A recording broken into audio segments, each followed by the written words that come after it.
10ನೇ ತರಗತಿಯ ನನ್ನೆಲ್ಲ ಪ್ರೀತಿಯ ಮುದ್ದು ವಿದ್ಯಾರ್ಥಿಗಳಿಗೆ BGS ಸ್ಪರ್ಧಾ ಅಕಾಡೆಮಿಗೆ ಸ್ವಾಗತ ಸುಸ್ವಾಗತ. ಆತ್ಮೀಯ ವಿದ್ಯಾರ್ಥಿಗಳೇ, ಈ ಹೊತ್ತಿನ ದಿನ ನಾನು 10ನೇ ತರಗತಿಗೆ ಸಂಬಂಧಿಸಿದ ಕನ್ನಡ ವಿಷಯಕ್ಕೆ ಸಂಬಂಧಿಸಿದ ಎಲ್ಲ ಪಾಠಗಳ ಪದ್ಯಗಳ ಪೂರಕ ಪಾಠಗಳ ಪ್ರಶ್ನೋತ್ತರಗಳನ್ನು ಇಲ್ಲಿ ಚರ್ಚಿಸ್ತಾ ಇದ್ದೇನೆ. ಈ ಹೊತ್ತಿನ ದಿನ ಪಾಠ 2 ಲಂಡನ್ ನಗರ ಎಂಬ ಪಾಠದ ಸಂಪೂರ್ಣ ಪ್ರಶ್ನೋತ್ತರಗಳು ಇಲ್ಲಿವೆ. ವಿದ್ಯಾರ್ಥಿಗಳು ಇದರ ಉಪಯೋಗವನ್ನು ಪಡೆದುಕೊಳ್ಳಿ. ಇದೇ ರೀತಿಯಾಗಿ ಮುಂದಿನ ವಿಡಿಯೋದಲ್ಲಿ ಹೆಚ್ಚಿನ ನೋಟ್ಸ್ಗಳು, ವಿಡಿಯೋಗಳು, ಪಾಠಗಳು, ಪ್ರಶ್ನೋತ್ತರಗಳು ಬೇಕು ಅಂತಂದರೆ ಈಗಲೇ ಮರೆಯದೆ ನಮ್ಮ ಚಾನಲ್ಗೆ ಸಬ್ಸ್ಕ್ರೈಬ್ ಆಗಿ ನೋಟಿಫಿಕೇಷನ್ಗಳ ಮೂಲಕ ಮುಂದಿನ ಪಾಠಗಳು, ನೋಟ್ಸ್ಗಳನ್ನು ಪಡೆಯಿರಿ ಎಂದು ಹೇಳುತ್ತಾ, ಬನ್ನಿ ವಿದ್ಯಾರ್ಥಿಗಳೇ, ಭಾಳ ಸುಂದರವಾಗಿ ಮತ್ತು ಅಚ್ಚುಕಟ್ಟಾಗಿ ಲಂಡನ್ ನಗರದ ಎಂಬ ಈ ಪಾಠದ ಪ್ರಶ್ನೋತ್ತರಗಳನ್ನು ಚರ್ಚೆ ಮಾಡುತ್ತಾ ಸಾಗೋಣ. ಮೊದಲಿಗೆ ಈ ಕೆಳಗಿನ ಪ್ರಶ್ನೆಗಳಿಗೆ ಒಂದು ವಾಕ್ಯದಲ್ಲಿ ಉತ್ತರಿಸಿ. ಪ್ರಶ್ನೆ ನಂಬರ್ 1 ಹೀಗಿದೆ: ಲಂಡನ್ನಿನ ರಸ್ತೆಗಳಲ್ಲಿ ಟ್ರಾಮ್ ಬಸ್ಸುಗಳು ಬಹಳ ಹೊತ್ತು ನಡುವೆ ನಿಲ್ಲುವುದನ್ನು ತಪ್ಪಿಸಲು ಮಾಡಿರುವ ವ್ಯವಸ್ಥೆ ಏನು ಅಂತ ಪ್ರಶ್ನೆ ಇದೆ. ಇದಕ್ಕೆ ಉತ್ತರ ಆನ್ಸರ್ ಹೀಗಿದೆ ನೋಡಿ. ಲಂಡನ್ನಿನ ರಸ್ತೆಗಳಲ್ಲಿ ಟ್ರಾಮ್ ಬಸ್ಸುಗಳು ನಡುವೆ ಬಹಳ ಹೊತ್ತು ನಿಲ್ಲುವುದನ್ನು ತಪ್ಪಿಸುವ ಸಲುವಾಗಿ ಅಂಡರ್ ಗ್ರೌಂಡ್ ರಸ್ತೆಗಳನ್ನು ನಿರ್ಮಿಸಿ ಓಡಾಡುವಂತೆ ಮಾಡಿದ್ದಾರೆ. ಎರಡನೆಯ ಪ್ರಶ್ನೆ: ನೆಲ್ಸನ್ ರವರ ಮೂರ್ತಿ ಇರುವ ಸ್ಥಳದ ಹೆಸರೇನು? ಆನ್ಸರ್ ಹೀಗಿದೆ: ಟ್ರಫಾಲ್ಗರ್ ಸ್ಕ್ವೇರ್ ಎಂಬುದು ನೆಲ್ಸನ್ ರವರ ಮೂರ್ತಿ ಇರುವ ಸ್ಥಳದ ಹೆಸರಾಗಿದೆ. ಪ್ರಶ್ನೆ 3: ವೆಸ್ಟ್ ಮಿನಿಸ್ಟರ್ ಅಬೆ ಯಾರ ಸ್ಮಾರಕವಾಗಿದೆ?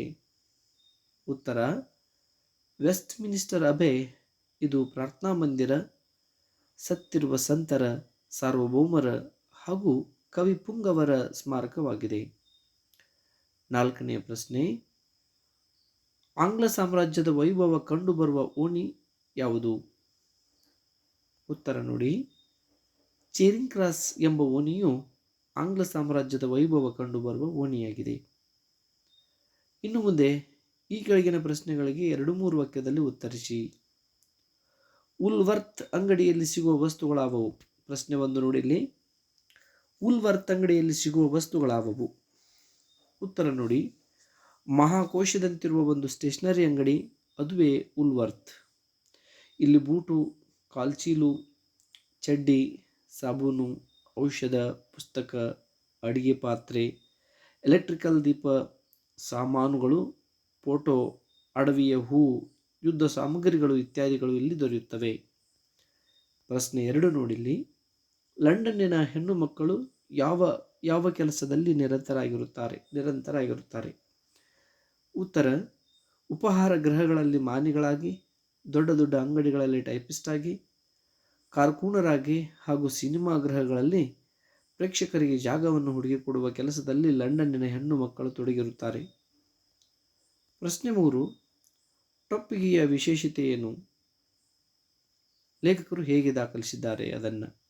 ಉತ್ತರ: ಅಲ್ಲಿ ಒಂದು ಟೊಪ್ಪಿಗೆಯಂತೆ ಇನ್ನೊಂದು ಇರುವುದಿಲ್ಲ. ಸಿಕ್ಕಿಸಿದ ಪುಚ್ಚವಾದರೂ ಕನಿಷ್ಠ ಪಕ್ಷ ಬೇರೆಯಾಗಿರುತ್ತದೆ. ಕೋಟಿ ಟೊಪ್ಪಿಗೆಗಳನ್ನು ಬೇಕಾದರೆ ವೀಕ್ಷಿಸಿ ಇದನ್ನು ಮನಗಾಣಬಹುದು. ಮನುಷ್ಯನಂತೆ ಟೊಪ್ಪಿಗೆಯಲ್ಲವೇ? ಒಬ್ಬ ಮನುಷ್ಯನಂತೆ ಇನ್ನೊಬ್ಬರು ಇಲ್ಲ ಎಂದು ಲೇಖಕರು ವಿವರಿಸಿದ್ದಾರೆ.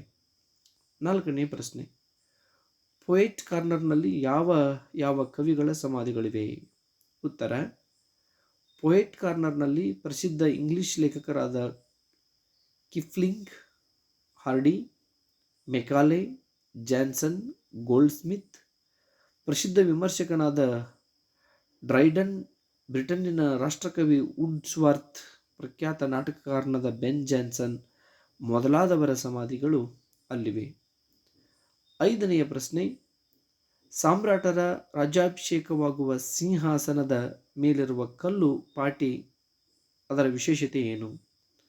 ಉತ್ತರ ಹೀಗಿದೆ ನೋಡಿ. ಬ್ರಿಟಿಷ್ ಸಾಮ್ರಾಟರ ರಾಜ್ಯಾಭಿಷೇಕವಾಗುವಾಗ ಅವರು ಕೂರುವ ಸಿಂಹಾಸನದ ಮೇಲೆ ಈ ಕಲ್ಲು ಪಾಟಿಯನ್ನು ಹಾಕುತ್ತಾರೆ. ಪಟ್ಟಾಭಿಷೇಕವಾಗುವಾಗ ಮಾತ್ರ ಸಾಮ್ರಾಟರು ಅದರ ಮೇಲೆ ಕೂಡಬೇಕು.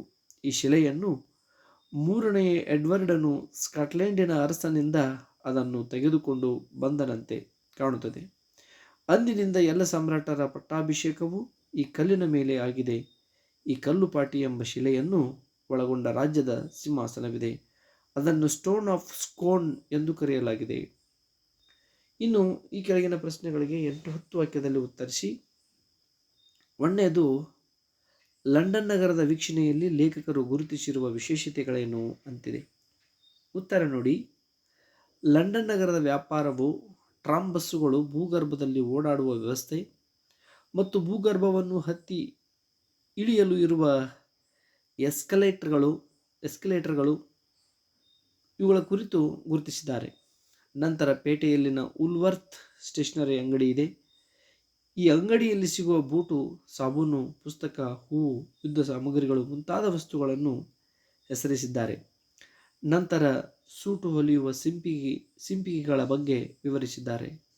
ಲಂಡನ್ನಿನ ಹೆಣ್ಣು ಮಕ್ಕಳು ಮಾಣಿ, ಟೈಪಿಸ್ಟ್, ಕಾರ್ಕೂನ್ ಮುಂತಾದ ಕೆಲಸದಲ್ಲಿ ನಿಯುಕ್ತರಾಗಿರುತ್ತಾರೆ ಎಂಬುದನ್ನು ಗುರುತಿಸಿದ್ದಾರೆ.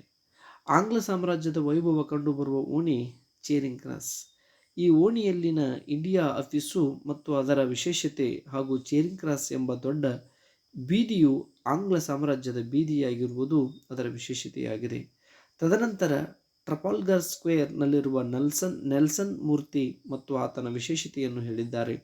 ಹೆಣ್ಣು ಮಕ್ಕಳ ವೈವಿಧ್ಯಮಯ ಟೊಪ್ಪಿಗೆಯ ವಿಶೇಷತೆಯನ್ನು ಕುರಿತು, ಒಂದು ಟೊಪ್ಪಿಗೆಯಂತೆ ಇನ್ನೊಂದು ಟೊಪ್ಪಿಗೆ ಇರುವುದಿಲ್ಲ, ಸಿಕ್ಕಿಸಿದ ಪುಚ್ಚವಾದರೂ ಕನಿಷ್ಠ ಪಕ್ಷ ಬೇರೆಯಾಗಿರುತ್ತದೆ ಎಂಬುದನ್ನು ಗುರುತಿಸಿದ್ದಾರೆ. ವೆಸ್ಟ್ ಮಿನಿಸ್ಟರ್ ಅಬೆ ಎಂಬ ಪ್ರಾರ್ಥನಾ ಮಂದಿರ ಒಂದು ವಿಶೇಷ ಸ್ಮಾರಕವಾಗಿದೆ. ಕಬ್ಬಿಗರ ಸ್ಫೂರ್ತಿಯ ತವರು ಮನೆಯಾಗಿರುವುದು. ಪೊಯೆಟ್ಸ್ ಕಾರ್ನರ್ನಲ್ಲಿ ಪ್ರಸಿದ್ಧ ಇಂಗ್ಲಿಷ್ ಲೇಖಕರಾದ ಕಿಪ್ಲಿಂಗ್, ಹಾರ್ಡಿ, ಮೆಕಾಲೆ ಮೊದಲಾದವರ ಸಮಾಧಿಗಳಿವೆ. ನ್ಯೂಟನ್ ಮೊದಲಾದ ವಿಜ್ಞಾನಿಗಳ ಶಿಲಾಮೂರ್ತಿಗಳು ಇರುವವು. ಸಾಮ್ರಾಟರ ರಾಜ್ಯಾಭಿಷೇಕವಾಗುವ ಸಿಂಹಾಸನದ ಮೇಲಿರುವ ಕಲ್ಲುಪಾಟಿ ಹಾಗೂ ಈ ಕಲ್ಲುಪಾಟಿ ಎಂಬ ಶಿಲೆಯನ್ನೊಳಗೊಂಡ ರಾಜ್ಯ ಸಿಂಹಾಸನದ ಮೇಲಿರುವ ಸ್ಟೋನ್ ಆಫ್ ಸ್ಕೋನ್ ಮುಂತಾದವುಗಳ ವಿಶೇಷತೆಯನ್ನು ಇಲ್ಲಿ ಕಾಣಬಹುದೆಂದು ಲೇಖಕರು ಹೇಳಿದ್ದಾರೆ. ಎರಡನೆಯ ಪ್ರಶ್ನೆ, ವೆಸ್ಟ್ ಮಿನಿಸ್ಟರ್ ಅಬೆ ಪ್ರಾರ್ಥನಾ ಮಂದಿರ ಒಂದು ವಿಶೇಷ ಸ್ಮಾರಕ, ವಿವರಿಸಿ. ಉತ್ತರ ಹೀಗಿದೆ. ವೆಸ್ಟ್ ಮಿನಿಸ್ಟರ್ ಅಬೆ ಎಂಬ ಪ್ರಾರ್ಥನಾ ಮಂದಿರ ಒಂದು ವಿಶೇಷ ಸ್ಮಾರಕ. ಇದು ಸತ್ತಿರುವ ಸಂತರ, ಸಾರ್ವಭೌಮರ ಹಾಗೂ ಕವಿಪುಂಗವರ ಸ್ಮಾರಕವಾಗಿದೆ. ಕನಿಷ್ಠ 1000 ವರ್ಷದಷ್ಟು ಪುರಾತನವಾದ ಮಂದಿರ. ಸತ್ತವರಿಗೋಸ್ಕರ ಸ್ಥಾಪಿಸಿದ ಮಂದಿರವಾಗಿದೆ. ಇದಕ್ಕಿಂತ ಶ್ರೇಷ್ಠವಾದ ಮಂದಿರ ಜಗತ್ತಿನ ಇನ್ನೆಲ್ಲಿಯೂ ಕಾಣಲಾರದು. ಆದ್ದರಿಂದ ಇದನ್ನು ಸತ್ತವರ ಸ್ಮಾರಕ ಎಂದು ಕರೆಯುತ್ತಾರೆ. 300 ವರ್ಷಗಳ ಹಿಂದೆಯೂ ಬ್ಯುಮ್ಯಾಂಟ್ ಎಂಬ ಕವಿಯು ಈ ಗೋರಿಯನ್ನು ನೋಡಿ, ಮೃತ್ಯುತ್ವವೇ, ಎಷ್ಟು ಗೋರಿ ಗುಂಪುಗಳು ಇಲ್ಲಿ ನೋಡಿ ಅಂಜು ಎಂಬ ಹಾಡನ್ನು ಬರೆದಿದ್ದಾನೆ. ಗೋಲ್ಡ್ ಸ್ಮಿತ್ ಹಾಗೂ ಎಡಿಸನ್ ಎಂಬ ಪ್ರಖ್ಯಾತ ಸಾಹಿತಿಗಳು ವೆಸ್ಟ್ ಮಿನಿಸ್ಟರ್ ಅಬೆಯ ಸಂದರ್ಶನ ಎಂಬ ವಿಷಯದ ಮೇಲೆ ಉತ್ತಮವಾದ ನಿಬಂಧಗಳನ್ನು ಬರೆದಿದ್ದಾರೆ. ಈ ಮಂದಿರದಲ್ಲಿ ಆಂಗ್ಲರ ಕೀರ್ತಿಧ್ವಜವನ್ನು ನಿಲ್ಲಿಸಿದ ಚತುರ ರಾಜಕಾರಣಿಗಳಾದ ಗ್ಯಾಡ್ಸ್ಟನ್, ಮಾಲ್ಫ್, ಡಿಸ್ರೇಲಿ ಮೊದಲಾದವರ ಶಿಲಾಮೂರ್ತಿಗಳು ಇಲ್ಲಿವೆ.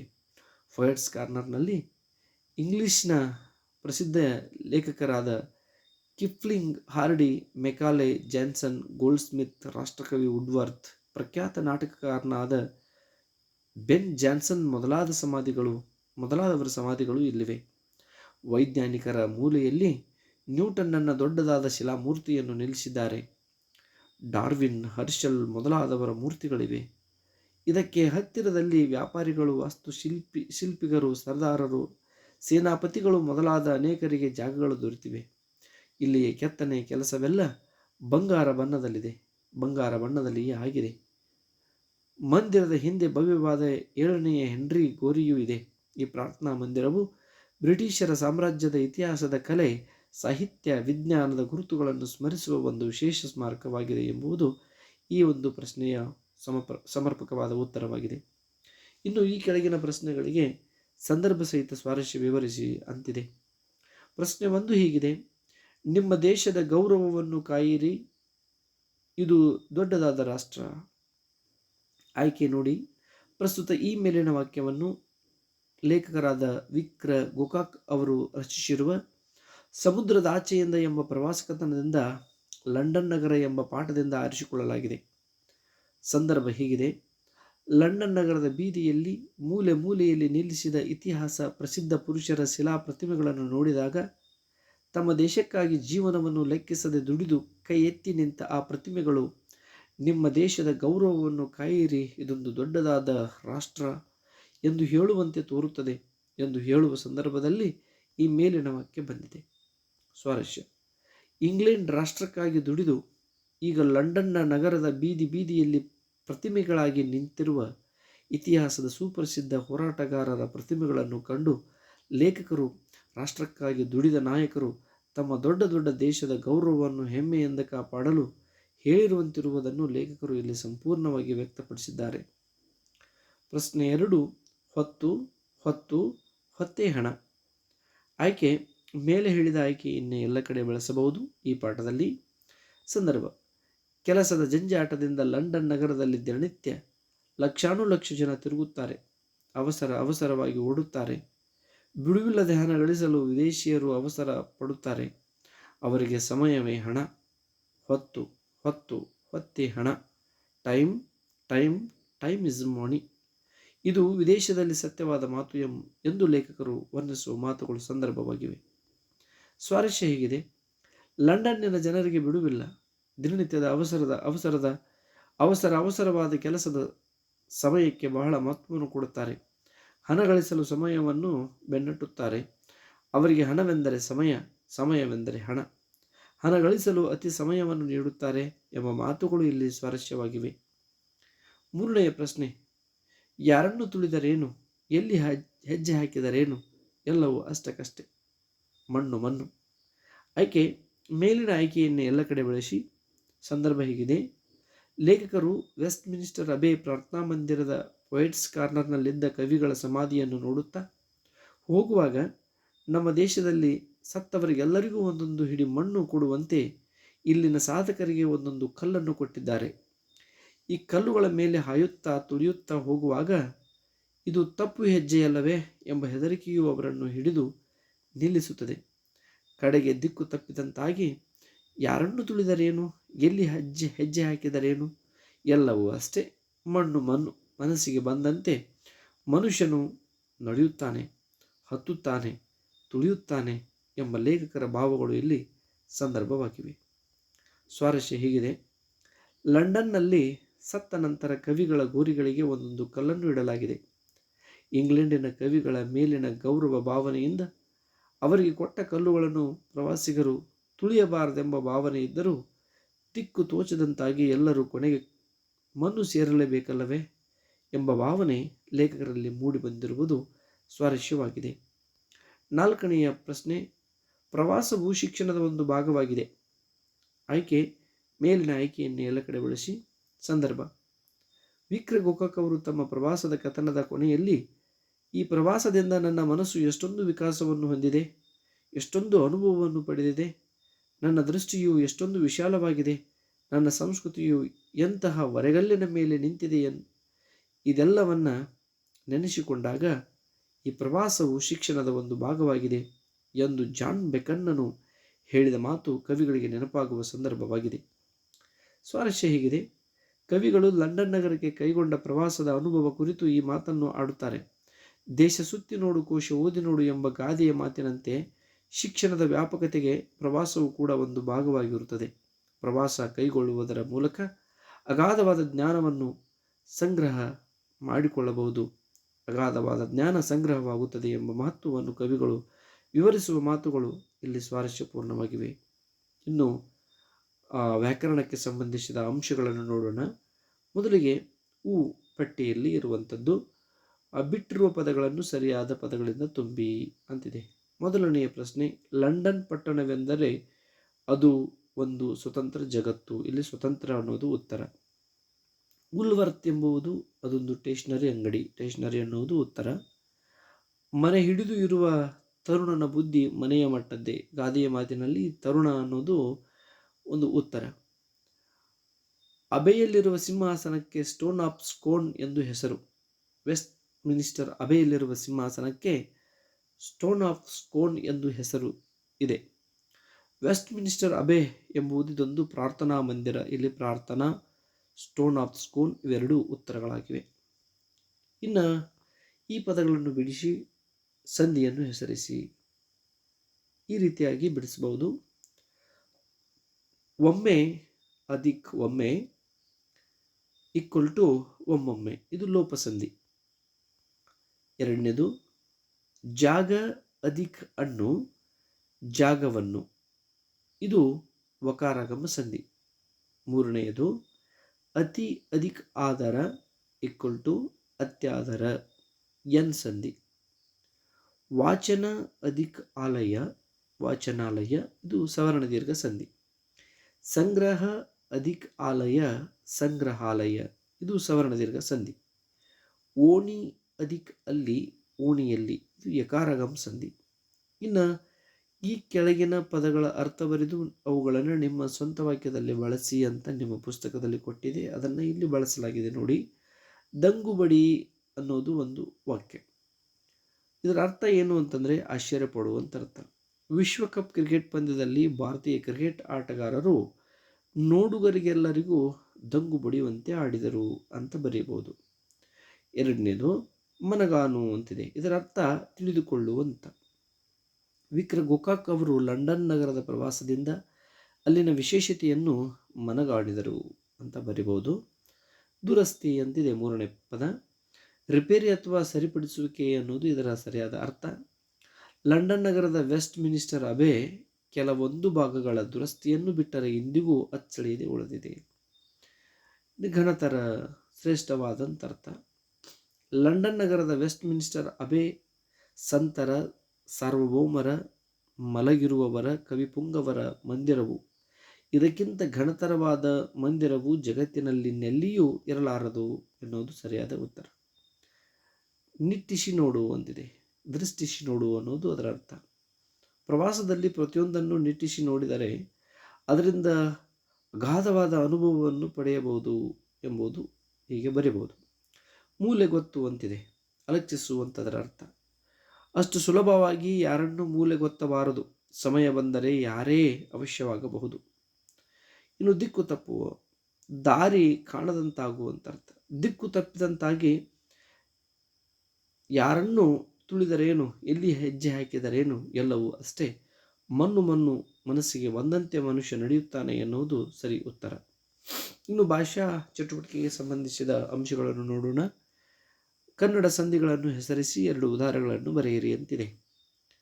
ಇಲ್ಲಿ ಕನ್ನಡ ಸಂಧಿಗಳು ಲೋಪಸಂಧಿ, ಆಗಮ ಸಂಧಿ, ಆದೇಶ ಸಂಧಿ. ಈಗ ಲೋಪಸಂಧಿಗೆ ಉದಾಹರಣೆಗಳು ಅಂತಂದರೆ ಊರೂರು, ಬಲ್ಲೆನೆಂದು, ಮಾತಂತು, ಸಂಪನ್ನರಾದ. ಆಗಮ ಸಂಧಿಗೆ ಉದಾಹರಣೆ ಅಂತಂದರೆ ಕೈಯನ್ನು, ಮಳೆಯಿಂದ, ಶಾಲೆಯಲ್ಲಿ, ಮರವನ್ನು, ಮಗುವಿಗೆ. ಆದೇಶ ಸಂಧಿಗೆ ಉದಾಹರಣೆ ಅಂತಂದರೆ ಮಳೆಗಾಲ, ಮೈದೋರು, ಬೆಂಬತ್ತು, ಮೆಲ್ವಾತು. ಸಂಸ್ಕೃತ ಸಂಧಿಗಳನ್ನು ಹೆಸರಿಸಿ ಸ್ವರ ಮತ್ತು ವ್ಯಂಜನ ಸಂಧಿಗಳಾಗಿ ವಿಂಗಡಿಸಿ ಬರೆಯಿರಿ. ಸಂಸ್ಕೃತ ಸ್ವರಸಂಧಿಗಳು ಹೀಗಿವೆ: ಸವರ್ಣ ದೀರ್ಘ ಸಂಧಿ, ಗುಣಸಂಧಿ, ವೃದ್ಧಿ ಸಂಧಿ, ಎನ್ ಸಂಧಿ. ಇನ್ನು ಸಂಸ್ಕೃತ ವ್ಯಂಜನ ಸಂಧಿಗಳು ಅಂತಂದರೆ ಜಸ್ತ್ವ ಸಂಧಿ, ಚುತ್ವ ಸಂಧಿ, ಅನುನಾಸಿಕ ಸಂಧಿ. ಕೊಟ್ಟಿರುವ ಪದಗಳನ್ನು ಬಿಡಿಸಿ ಸಂಧಿಯನ್ನು ಹೆಸರಿಸಿ ಅಂತಿದೆ. ಸಂಧಿ ಪದಗಳು ಸುರಾಸುರ, ಬಲ್ಲೆನೆಂದು, ಸೂರ್ಯೋದಯ, ಮಳೆಗಾಲ, ಅಷ್ಟೈಶ್ವರ್ಯ, ವೇದಿಯಲ್ಲಿ. ಇಲ್ಲಿ ಸುರಾಸುರವನ್ನು ಹೀಗೆ ಬಿಡಿಸಬಹುದು: ಸುರ ಅಧಿಕ್ ಅಸುರ, ಸುರಾಸುರ, ಇದು ಸವರ್ಣ ದೀರ್ಘ ಸಂಧಿ. ಬಲ್ಲೆನು ಅಧಿಕ್ ಎಂದು, ಬಲ್ಲೆನೆಂದು, ಇದು ಲೋಪಸಂಧಿ. ಸೂರ್ಯ ಅಧಿಕ್ ಉದಯ, ಸೂರ್ಯೋದಯ, ಇದು ಗುಣಸಂಧಿ. ಮಳೆ ಅಧಿಕ್ ಕಾಲ, ಮಳೆಗಾಲ, ಇದು ಆದೇಶ ಸಂಧಿ. ಅಷ್ಟ ಅಧಿಕ್ ಐಶ್ವರ್ಯ, ಅಷ್ಟೈಶ್ವರ್ಯ, ಇದು ವೃದ್ಧಿ ಸಂಧಿ. ವೇದಿ ಅಧಿಕ್ ಅಲ್ಲಿ, ವೇದಿಯಲ್ಲಿ, ಇದು ಯಕಾರಗಮ ಸಂಧಿ ಅಂತಾಗಿದೆ. ಇನ್ನು ಈ ಮೊದಲೆರಡು ಪದಗಳಿಗೆ ಸಂಬಂಧಿಸಿದಂತೆ ಮೂರನೆಯ ಪದಕ್ಕೆ ಸರಿಯಾದ 4ನೆಯ ಪದ ಬರೆಯಿರಿ ಅಂತಿದೆ. ಇದರ ಮೇಲೂ ಕೂಡ 1-2 ಅಂಕಗಳನ್ನು ಕೇಳಾಗ್ತದೆ ಪರೀಕ್ಷೆಯಲ್ಲಿ. ವಿದ್ಯಾರ್ಥಿಗಳು ಇವೆಲ್ಲವನ್ನು ಗಮನಿಸಬೇಕು. ನಮೋ ನಮೋ ಎನ್ನುವುದು ದ್ವಿರುಕ್ತಿ. ಈ ಪದಕ್ಕೆ ಇದೇ ರೀತಿಯಾಗಿ ಜೋಡಿಯಾದ ಪದ ಧೀರಶೂರ ಅನ್ನೋದು ಜೋಡು ನುಡಿ. ಲೋಪಸಂಧಿ, ಸ್ವರಸಂಧಿ. ಲೋಪಸಂಧಿ ಇದು ಸ್ವರಸಂಧಿ. ಹಾಗೆ ಆದೇಶ ಸಂಧಿ ಇದು ವ್ಯಂಜನ ಸಂಧಿ. ಕಟ್ಟ ಕಡೆಗೆ ಮೊಟ್ಟ ಮೊದಲು ಇಲ್ಲಿ ನೋಡಿ, ಇಲ್ಲಿ ಕಟ್ಟ ಕಡೆಗೆ ಕಡೆ ಕಡೆಗೆ, ಕಟ್ಟ ಕಡೆಗೆಯನ್ನು ಬಿಡಿಸಿದಾಗ ಕಡೆಗೆ ಕಡೆಗೆ ಕಟ್ಟ ಕಡೆಗೆ ಅಂತಾಗ್ತದೆ, ಇದು ದ್ವಿರುಕ್ತಿ. ಅದನ್ನೇ ಮೊಟ್ಟ ಮೊದಲು ಬಿಡಿಸಿದಾಗ ಮೊದಲು ಮೊದಲು ಮೊಟ್ಟ ಮೊದಲು ಅಂತ ಇದು ದ್ವಿರುಕ್ತಿ. ಈ ರೀತಿಯಾಗಿ ಬಿಡಿಸಬಹುದು. ಶರತ್ಚಂದ್ರ ಇದು ಚ್ಯುತ್ವ ಸಂಧಿ, ದಿಗಂತ ಇದು ಜಸ್ತ್ವ ಸಂಧಿ. ಹೀಗೆ ಇಷ್ಟು ನಿಮ್ಮ 10ನೇ ತರಗತಿಯ ಪುಸ್ತಕದಲ್ಲಿರುವ ಪಾಠ 2 ಲಂಡನ್ ನಗರದಲ್ಲಿ ಬರುವ ಸಂಪೂರ್ಣ ಪ್ರಶ್ನೋತ್ತರಗಳು, ಅದರೊಂದಿಗೆ ವ್ಯಾಕರಣ ಮತ್ತು ಭಾಷಾ ಅಭ್ಯಾಸವನ್ನು ಇಲ್ಲಿ ಚರ್ಚಿಸಿದ್ದೇನೆ. ನಿಮಗೆ ಇಷ್ಟ ಆದರೆ ಲೈಕ್ ಮಾಡಿ, ಶೇರ್ ಮಾಡಿ, ಕಮೆಂಟ್ಸ್ ಮಾಡಿ ಎಂದು ಹೇಳುತ್ತಾ ಇಂತಿ ನಿಮ್ಮ ಭೀಮಣ್ಣ ಸರ್, BGS ಸ್ಪರ್ಧಾ ಅಕಾಡೆಮಿ. ಧನ್ಯವಾದಗಳು.